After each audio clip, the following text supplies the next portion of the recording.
베일에 감춰져 있었던 동석과 선아의 이야기, 그 첫 에피소드가 공개되었습니다. 선아는 우울증을 앓고 있는 결혼 7년차 부부, 남편과 이혼 후 아이도 자기가 키울 수 없게 되자 절망에 빠져있는 상황입니다. 급기야 제주까지 내려가 바닷물에 뛰어들면서 끝났죠. 신민아 배우의 우울증 연기는 섬세함 그 자체였습니다. 정신 차리고 나면 12시간이 지나있죠. 꼬리에 꼬리를 무는 잡생각 때문에 아무것도 못한 채 누워만 있다가 일어나 보며 날짜가 바뀌어있는, 억지로 입꼬리 울려서 웃는 척만 할 뿐 눈은 웃을 수가 없는, 아이를 자기가 키워야 하는 이유를 당당하고 차분하게 말하는 남편과 달리 우울증으로 엄마 역할이 힘들다는 걸 스스로도 알기 때문에 조사관 앞에서 불안하게 손을 연신 만지던 모습, 너무 잘 표현한 우울증 연기였고, 그래서 더 마음 아픈데 6화 만에 벌써 눈물 나게 하는 아들의 한마디, 엄마는 아파서 나랑 못 놀아. 그 말을 들은 선아, 아들이 없으면 세상을 살아가지 못하는 선아는 도피하듯 제주로 떠납니다. 그리고 그곳에서 몇 년 만에 동석을 만나죠. 동석을 연기한 이병헌 배우는 마치 진짜 푸릉산부인과에서 제왕절개로 태어난 것 같습니다. 진짜 제주에 저런 사람이 있을 것 같죠. 히스테리한 생활 연기가 장난이 아닙니다. 이병헌 배우는 아직도 오른손 잘려서 으쓱이고 왼손 나무젓가락으로 라면 먹을 것 같죠. 이병헌 신민아 배우의 회차를 기다린 보람이 있습니다. 둘이 그렇게 제주에서 몇 년 만에 만났는데 이상한 점이 있습니다. 도대체 무슨 일이 있었길래 동석은 선아를 엄청나게 적대시하고 있죠. 예전에 선아가 동석을 끊임없이 밀어냈던 건 알겠는데 선아는 왜 그랬던 걸까? 왜 동석을 도저히 받아주지 못했던 걸까? 또 선아의 결혼 생활은 왜 불행했고 우울증까지 겪고 있는 걸까? 이런 궁금증을 가질 수밖에 없는 이유가 현지와 몇 년 사이의 이야기만 나왔을 뿐 가장 중요한 제주에서의 오래전 이야기, 동석과 선아가 제주에서 어릴 때 만났던 이야기가 아직 안 나왔기 때문이죠. 나오긴 나왔는데 아주 짧게만 나왔습니다. 고등학생이었던 동석과 선아, 어른들 안 계시는 집에서 둘이 함께 같은 이불 위에서 누워있는 장면이 단 몇 초만 나왔습니다. 선아는 무슨 일을 겪었는지 아무 말이 없고, 이상하게도 동석은 얼굴이 상처투성이 반창고까지 붙이고 있네요. 옛날 옛적의 제주, 그때 동석과 선아에게는 무슨 일이 있었던 걸까요? 이 영상에서 확실히 짚어드리겠습니다. 과거를 알기 위해 현재를 간략히 살펴봐야 합니다. 감춰진 고등학생 시절의 이야기 이후 둘은 10몇 년의 시간이 흘러 서울에서 손님과 대리기사로 다시 만납니다. 둘은 오락실도 가고 노래방도 가며 좋은 시간을 보내죠. 매 장면 의상이 다 다른 걸로 모아 몇 날 며칠 그렇게 거의 데이트하듯이 즐거운 시간을 보냈다는 걸 알 수 있습니다. 그러던 어느 날 길 걷다가 동석이 주성치 흉내를 내자 선아는 그 장면이 너무 웃겨서 웃다가 주저앉아 버립니다. 그런데 지나가던 취객 3명 중 한 명이 선아한테 팬티 보인다면서 정신 나간 술주정, 혼자 있으면 아무 말도 못할 인간이 괜히 용감해져서 객기를 부리죠. 정확히 그때 선아는 치마에 타이즈 그리고 롱부츠,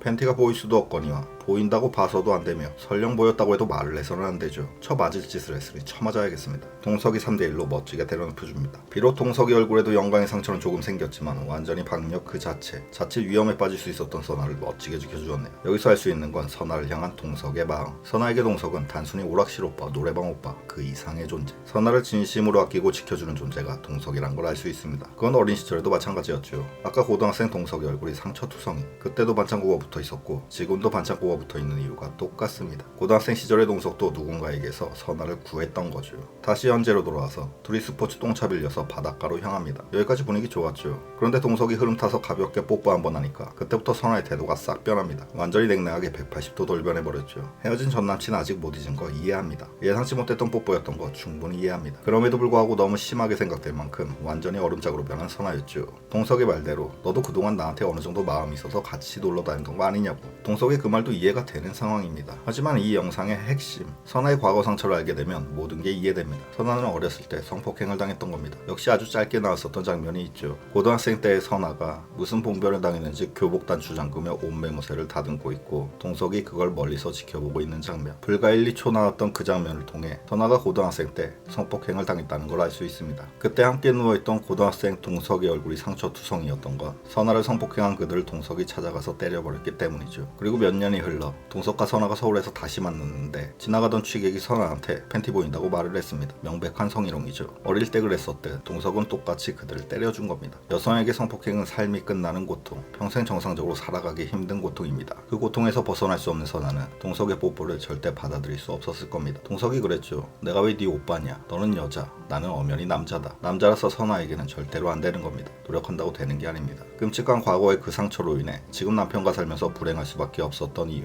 우울증에 시달렸던 이유, 모든 게 이해가 됩니다. 하물며 그곳이 제주였습니다. 혹시 작가님의 시각이 느껴지셨나요? 작가님은 제주를 결코 아름답고 낭만이 흐르는 곳으로만 그려내지 않고 있죠. 우리는 제주에 환상이 있을지 몰라도 정작 그 안에 사는 인물들은 그곳을 끔찍한 곳으로 여기기도 하며 벗어나고 싶은 공간으로 표현합니다. 그게 현실 속의 제주인 거죠. 제주도 섬일 뿐이고 지역사일 뿐이고 그래서 도시보다 더 폐쇄적인 공간입니다. 정말 일부이고 제발 없길 바라지만 맨날 같은 풍경의 시골에 어쩌다 한번 젊은 도시 여자 놀러니까 침 질질 흘리면서 위아래로 노골적으로 훑어보던 노인네 저는 본 적이 있습니다. 아무리 그래도 노인네가 뭐니. 그런 인간은 노인네도 아깝습니다. 그렇게 폐쇄적인 공간에서 어린 선아가 성폭행을 당했는데 그런 선아를 과연 어른들이 지켜줬을까요? 오히려 정신머리 제대로 나간 어떤 어른들은 마치 선아가 뭘 잘못하기라도 한 듯 피해자와 가해자가 뒤바뀐 것 같은 진짜 욕하고 싶은 망언까지 했었겠죠. 그곳에서 외롭고 힘든 선아를 지켜줬던 건 동석밖에 없었을 겁니다. 그건 지금도 마찬가지입니다. 은희수산 은희가 자꾸 고등학생 영주만 보면 치마 짧다고 뭐라고 하죠. 왜 자꾸 그 대사가 나올까요? 어쩌면 은희는 오래전 그 선아 사건을 기억하는 한 사람이 아닐까요? 정신 나간 남자들이 넘쳐나는 이곳이라 진심으로 영주가 걱정돼서 하는 말이 아닐까요? 결론을 짧게 요약하면 선아는 성폭행을 당했었다. 그래서 남자를 받아들일 수 없다. 그 고통은 선아를 평생 따라다니고 있다. 저는 이번 화를 보고 그렇게 생각했습니다. 감사합니다.